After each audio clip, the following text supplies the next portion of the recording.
Les femmes en mentent. Quelque chose de moi dans les villes du Nord, quelque chose survit de plus fort que la mort.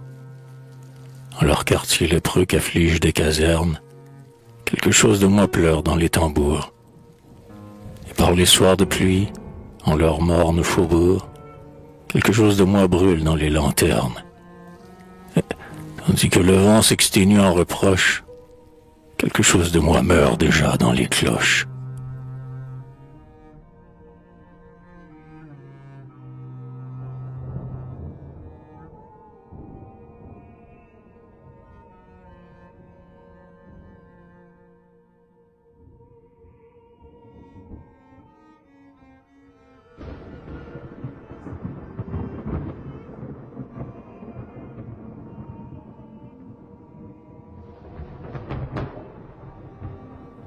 Une surtout, le plus triste des villes grises, murmure dans l'absence.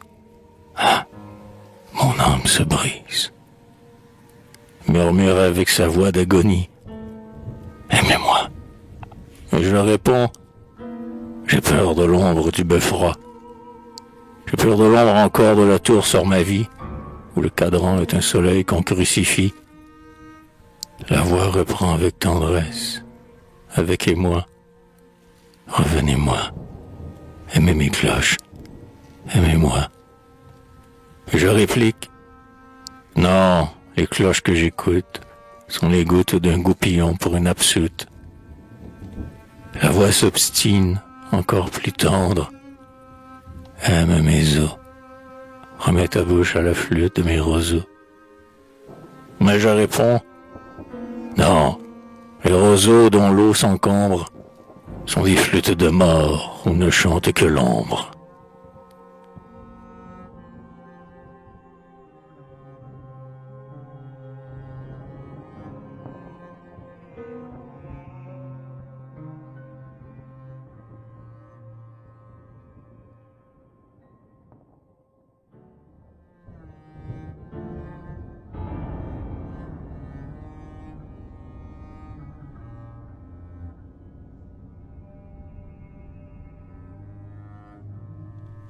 Les menthes, dans le soir, s'en sont allées. Ah, ces menthes, où les femmes du peuple ensevelies, leur navrante mélancolie et leur balancement de lente volée, cloche de drap, comme un glas. Ah, ces menthes, est-ce d'amante, de démente? Femmes âgées, de quoi sont-elles chargées? Que vont-elles portant comme vers une tombe? Elles sentent l'adieu, leur menthe bombe. Elles y cachent des fardeaux mystérieux. Que vont-elles jeter au fond du crépuscule? Il semble qu'elles tiennent des cercueils de petits enfants. Ah, ces menthes quotidiennes.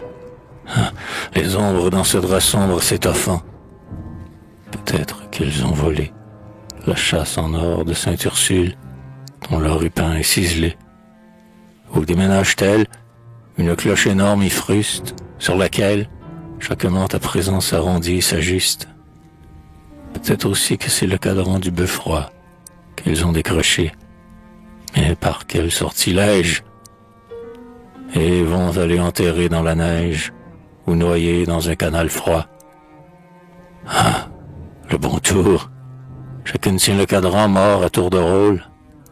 Ah, le bon tour d'avoir dépossédé la tour, afin qu'on ne sache plus l'heure, et que l'heure soit folle, et que l'heure meure, et que l'éternité commence et que croulent les astres.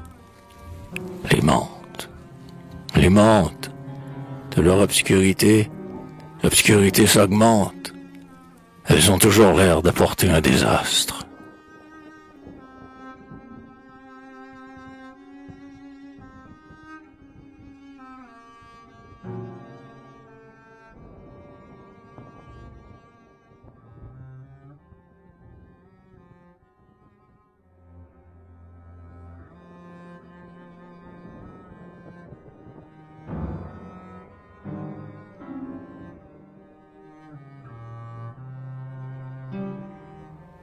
C'est là qu'il faut aller quand on se sent dépris. de la vie, de tout, et même de soi-même.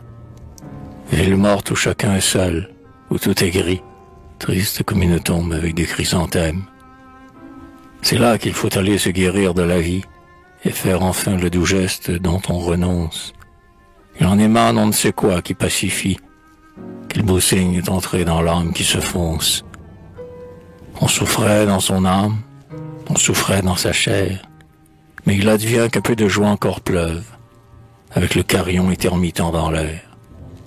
C'est là qu'il faut aller quand on a l'âme veuve.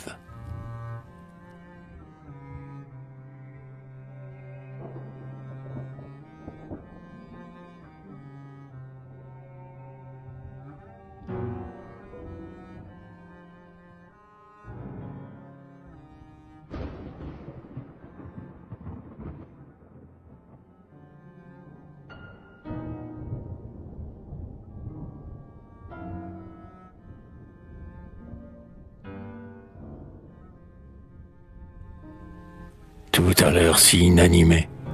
Les maisons sont fermées. On croirait tout le monde absent, sans un peu de fumée qui s'élève des toits avec des bleus d'encens. Tout a l'air si âgé. Les bancs du mail, ou ces feuilles d'humble tilleul, les murs de Saint-Sauveur que la mousse a rongés, où l'on voit l'envers du vitrail. Rien n'a changé. Est-ce une ville où ne vivent que des aïeuls? Tout s'adoucit et tout soit. Est-ce qu'il y a des malades pour que si doucement tintent les cloches au-dessus de la ville, vieilles cloches qui s'effilochent, son à son, comme fil à fil, tout incline à un silence tel, comme d'une ville irréelle, et qui se serait fait elle-même en dentelle. Universelle solitude, même les signes, sur l'eau noire, ont l'ennui du reflet d'eux-mêmes, et l'élude. Les nénuphars sur l'eau sont comme des fermoirs. Le ciel opaque et haut n'est guère vivant davantage, ciel mat d'immobiles nuages, et qui a toujours l'air d'être un ciel de tableau. Le silence avec la solitude s'accorde. Ah, comme tout est loin, comme tout se passe sans témoin, comme tout est de moins en moins. On dirait que la ville est depuis longtemps morte.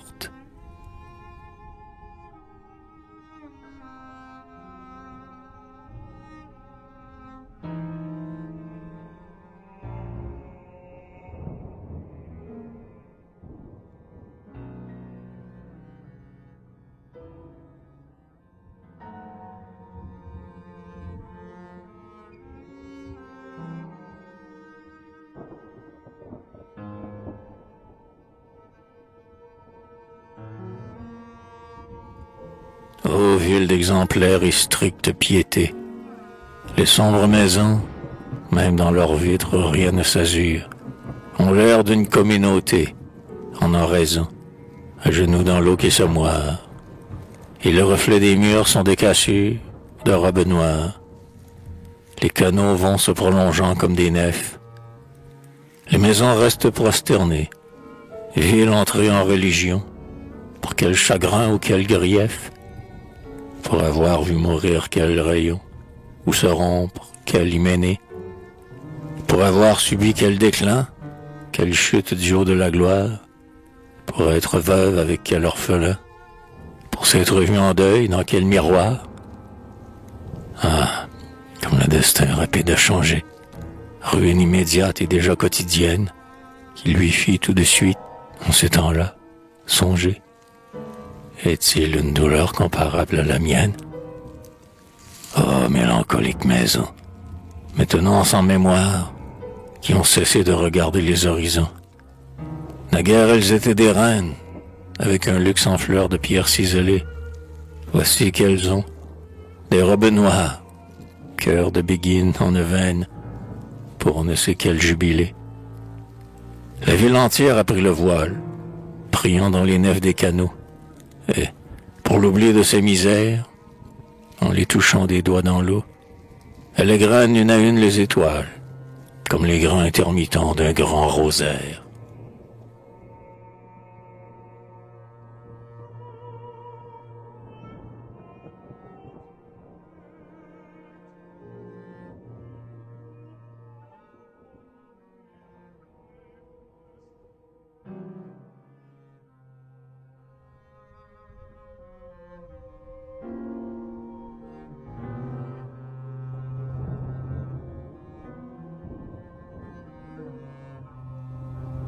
Ce gris mélancolique est fait de blanc et noir. Mystérieux mélange. Le poil noir des catafalques avec les langes. La lune au feu d'ivoire qui se décalque dans les sombres canaux le soir. La neige au clair papillon paraissant, et les corbeaux noirs des tocsins. Car c'est la ville que la neige aime d'amour, elle y répand sa manne, et c'est la ville aux mille cloches dans les tours. Ah, tout ce blanc et noir, un gris si triste émane. Un gris fait de blanc et de noir, fait du noir des soutanes. Et du blanc des cornettes, un gris formé de vos robes, ô vous, les prêtres. Un gris formé de vos linges, religieuses, couleurs contagieuses, des uniques passants et traversant les soirs.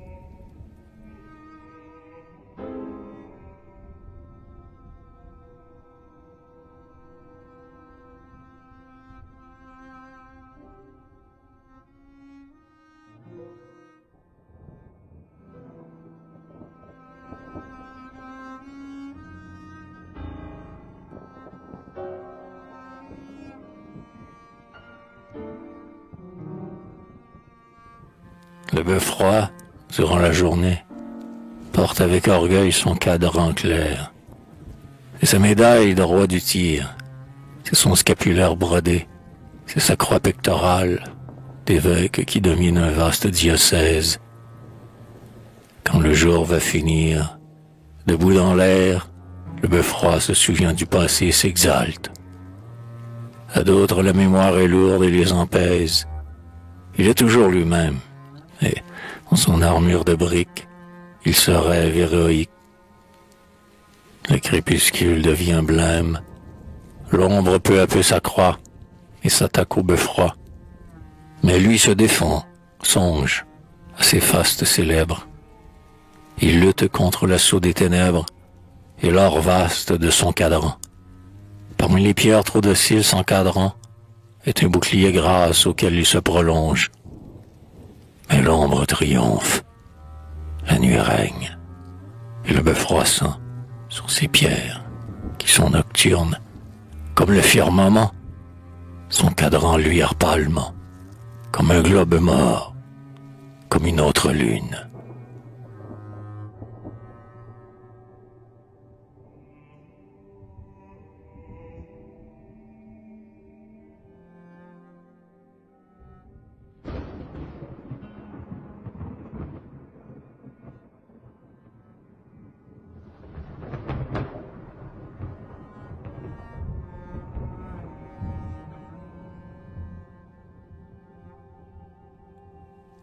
Miracle de la neige ouatant la ville grise, la neige tombe sur la ville lentement, comme un retour d'enfance, un rajeunissement, une layette dans leur jardin d'un hospice.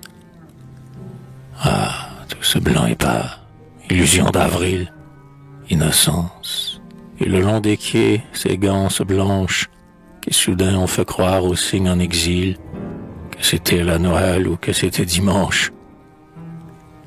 Trop courte joie, hélas, qu'interrompt les mentes.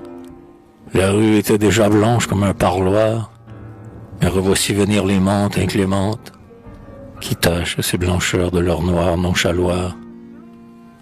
La rue était aussi blanche comme un dortoir, tel qu'il en est d'angélique au béguinage, mais revoici passer les mentes en voyage. Oh le parloir, oh le dortoir, taché de noir. La neige n'est plus gaie et s'afflige en voyant les mentes affluer en lent itinéraire, servantes de la mort, pleureuse la souillant, qui semble apprêter les pompes funéraires. C'est un deuil blanc d'enfant qu'elle-même suggère. Est-elle faite encore de flocons? Ah, vous voyez, c'est plutôt le duvet et les plumes légères, des signes qui, mourant, s'y seraient effeuillés.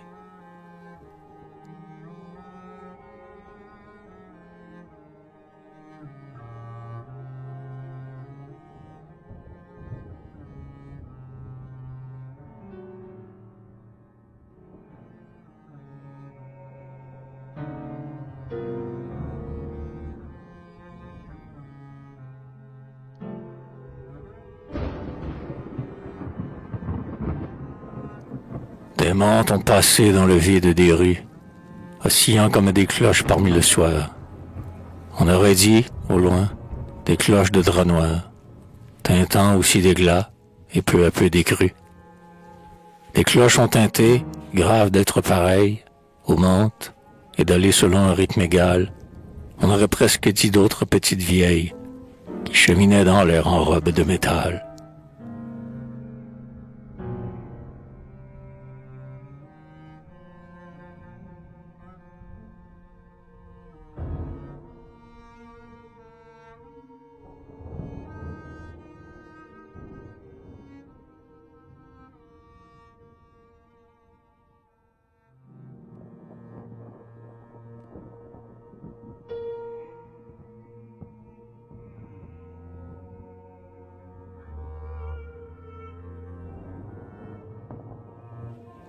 La ville de plus en plus se délabre. Dans le soir morne où c'est de la cendre qu'il pleut, seuls les signes sont lumineux et brillent comme des candélabres. Ils sont des lampadaires dont la flamme est bougeante sur les canaux qui s'en argentent, et tout prend un air légendaire. Les vieilles maisons sans âge sont à genoux sur l'eau, comme sur un tombeau. Est-ce un pèlerinage? L'eau coule un peu sous les arches des vieux ponts. On dirait une foule qui se met en marche vers l'horizon. Les vieilles maisons ambiantes ont un aspect humain. Ne sont-ce pas des mendiantes au bord du chemin? Et le silencieux cortège s'achemine. Vers quelle grotte ou quelle vierge on voit briller les signes comme des reposoirs de cierges. Obtiendra-t-on le miracle enfin, et que la ville soit guérie? Il flotte on ne sait quoi d'un peu divin, tous à Paris. Les vieilles maisons oublient leur misère, les signes sont plus lumineux, on dirait qu'une lampe est en eux. Les étoiles se groupent en rosaire. Ô procession unanime, pour sauver la ville qui meurt, les maisons, les cloches, les signes, tout s'achemine vers la lune en Sacré-Cœur. Pèlerinage qui supplie pour éviter le grand désastre et qui s'en va, au loin, communier des astres, s'y boire de la nuit aux millions d'hosties.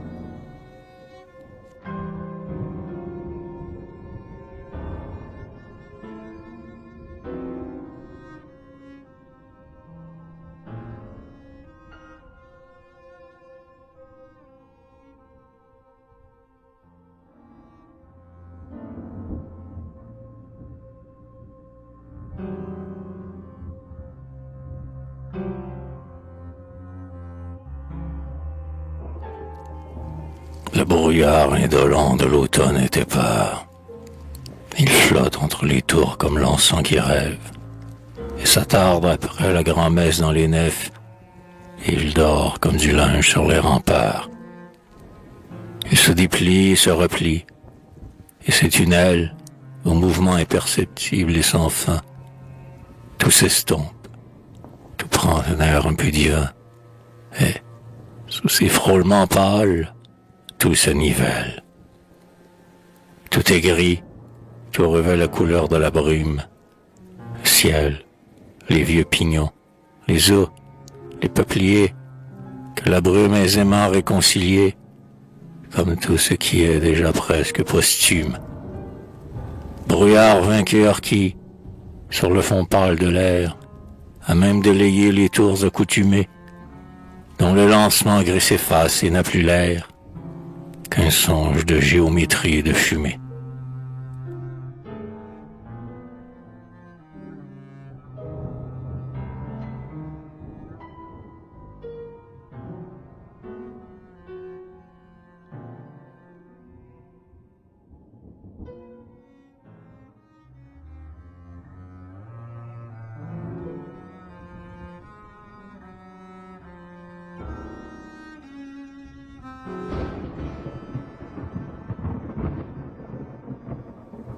Plus qu'ailleurs on y songe au vide de la vie, à l'inutilité de l'effort qui nous leurre. Rien par quoi la tristesse un peu se lénifie et rien pour désaffliger l'heure. Toujours les quais connus, les mêmes paysages, les vieux canaux pensifs qu'un cygne en deuil effleure, sans jamais d'imprévus ni de nouveaux visages, donnant une autre voix à l'heure. Et toujours, avec des longueurs équivalentes à celles de la pluie automnale qui pleure, quelques moulins vers la banlieue, aux ailes lentes, qui tournent et semblent moudre l'heure.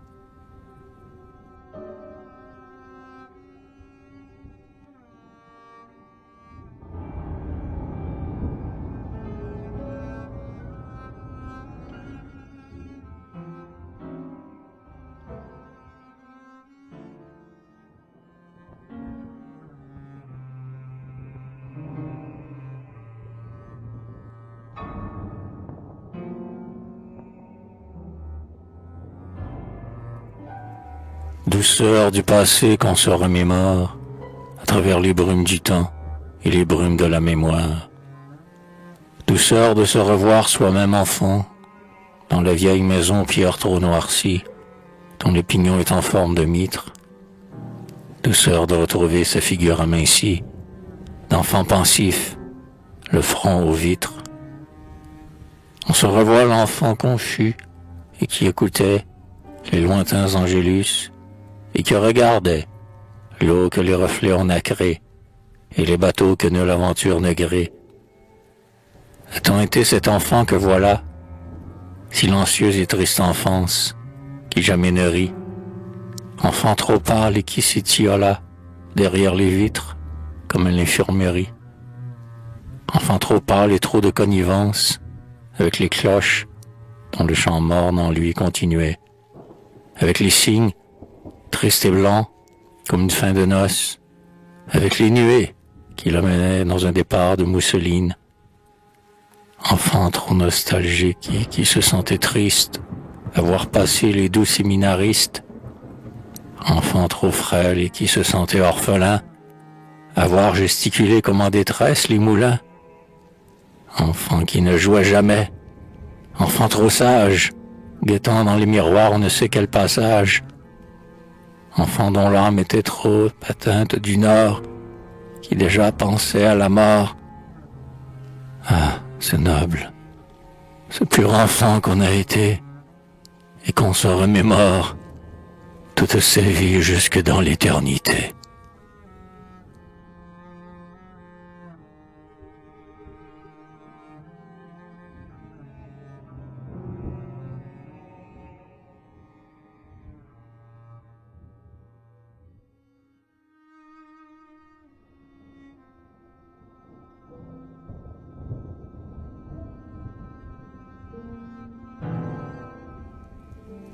Soir de ma ville morte, oh, mes beaux soirs anciens, où la lune, prenant son tour l'air chrétien, semblait une béguine en prière sur l'eau, qui s'avançait ensuite en un grand nonchaloir, de canal en canal, comme dans des parloirs, pâle sous la cornette, ample de son halo.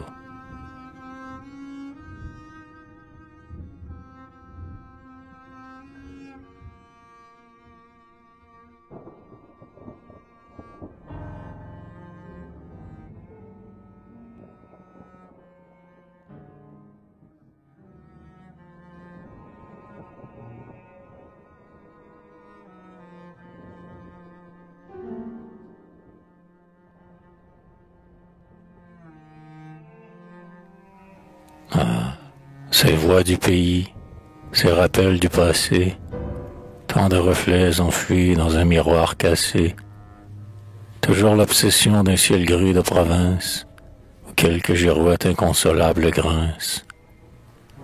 L'absence, et ces gouttes de son du carillon, qui nous asperge l'âme avec son goupillon. Fumée en route, et dont la soie un peu pâlie, en ruban bleu, à notre enfance nous relie. Parfum ancien, venu dans l'air, un peu moisi, tout cela qui chuchote un doux « Revenez-y ».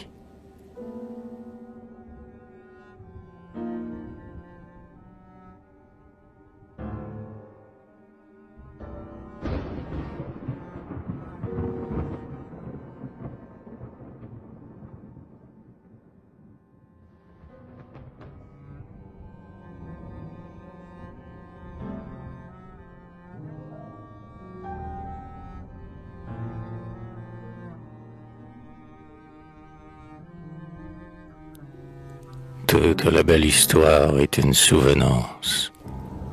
Les cygnes pleurent sur l'eau, se mirent les toits. Rien ne se recommence, et tout n'arrive qu'une fois. Tout est déjà comme si rien n'avait été. La ville abdique, et les cygnes ont un air héraldique.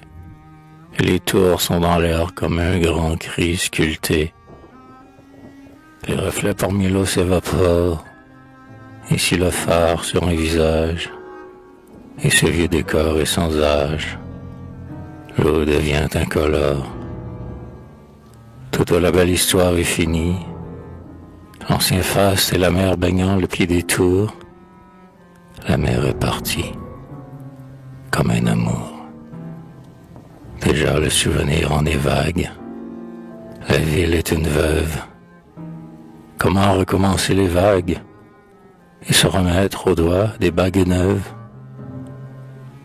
La ville rêve au beau passé qui finit mal. Elle appelle et rien ne répond.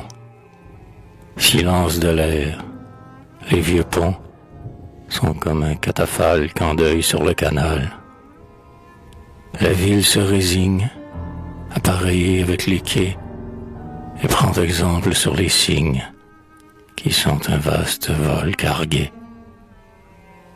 Les cygnes mi-barque, mi-aile, presque redevenus des oiseaux de blason, dans cette ère de veuvage et d'arrière-saison, où seul le clair de lune un peu les emmièle.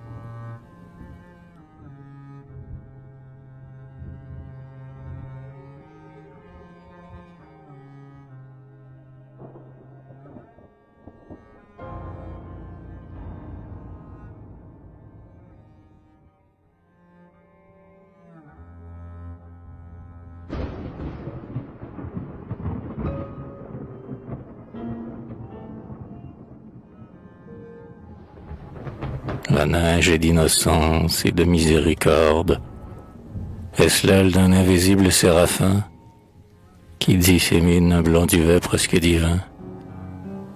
Miracle, la blancheur de la neige concorde avec ce deuil de crêpe noire qui règne ici. La neige se dépêche à travers l'air transi pour venir au secours de la ville assoupie, dont les mots sans espoir par elle sont pensés, comme si ces flocons étaient de la charpie.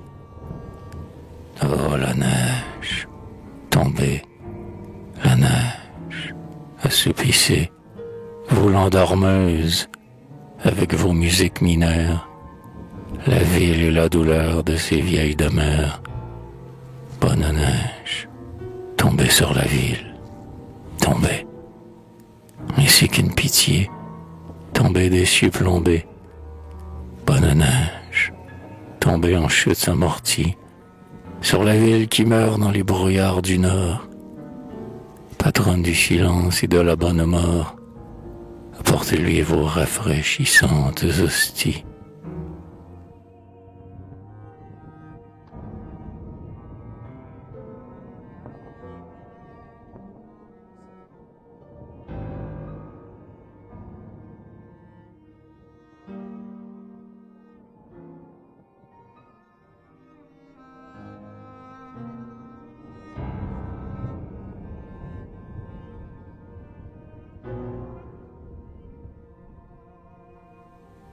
Les mantes sont d'accord avec les soirs funèbres, les tristes soirs brumeux qu'elles ont ennoblis. Soir de Toussaint où la ville s'immobilise et se tisse à soi-même un silence d'église. Remonte comme un orgue au long tuyau de plis, et les mantes aux plis d'ombre chantent ténèbres.